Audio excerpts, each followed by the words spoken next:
Hello and welcome. I'm Blair Blackwell, and this is the Daily Cyber Brief.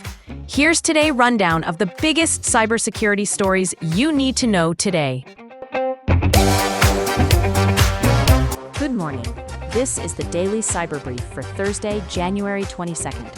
Here are the key cyber risks shaping today's session. An actively exploited Cisco zero-day in unified communications, ongoing firewall exploitation, and fresh signals on social engineering at scale. First, Cisco has issued patches for a critical code injection flaw affecting multiple unified communications products and WebEx calling dedicated instance, which the company says has been exploited in the wild. The weakness allows an unauthenticated remote attacker to execute arbitrary commands, and U.S. cyber authorities have added it to the known exploited vulnerabilities catalog, signaling deadlines for government networks and clear urgency for everyone else. Meanwhile, Fortinet customers report patched FortiGate firewalls getting compromised through a bypass of a previously fixed authentication bug. The pattern suggests actors are testing patch circumvention and going after internet-exposed edge appliances, a reminder that maintenance windows, validation checks, and close monitoring matter after updates deploy.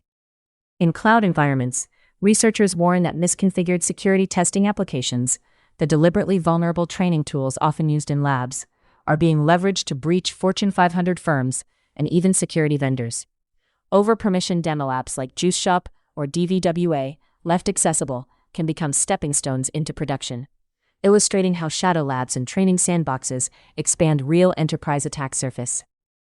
As part of this week's patch cycle, Zoom addressed a critical weakness in its Node multimedia routers that could let a meeting participant achieve remote code execution, while GitLab fixed a two-factor authentication bypass alongside denial-of-service issues.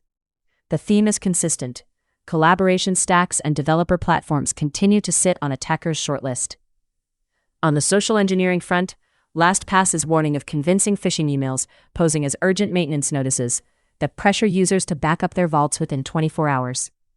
The messages read clean, likely aided by large language models, and are tuned to harvest credentials and push victims toward fake backup flows.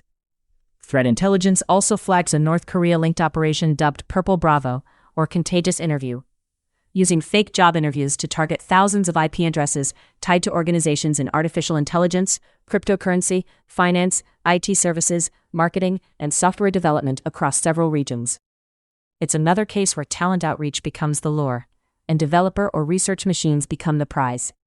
Looking ahead, expect increased scanning and opportunistic exploitation against Cisco unified communications and WebEx instances, with compliance clocks ticking on public sector timelines. Also anticipate continued attempts to exploit edge firewalls via cache bypasses, and watch for renewed interest in exposed training apps as attackers search for easy cloud footholds. For today, you should be watching unified communications and voice video platforms, edge firewalls and VPN gateways, cloud-hosted training and developer lab apps, and identity providers alongside password managers and single sign-on. You should also keep an eye on talent acquisition workflows and meeting infrastructure, where convincing lures and chat invites can blend into normal business. The takeaway? It's a busy patching cycle, but the playbook is familiar.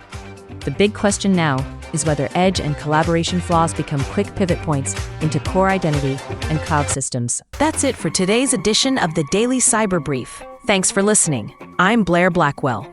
This podcast is for informational purposes only and is not cybersecurity, legal, or financial advice.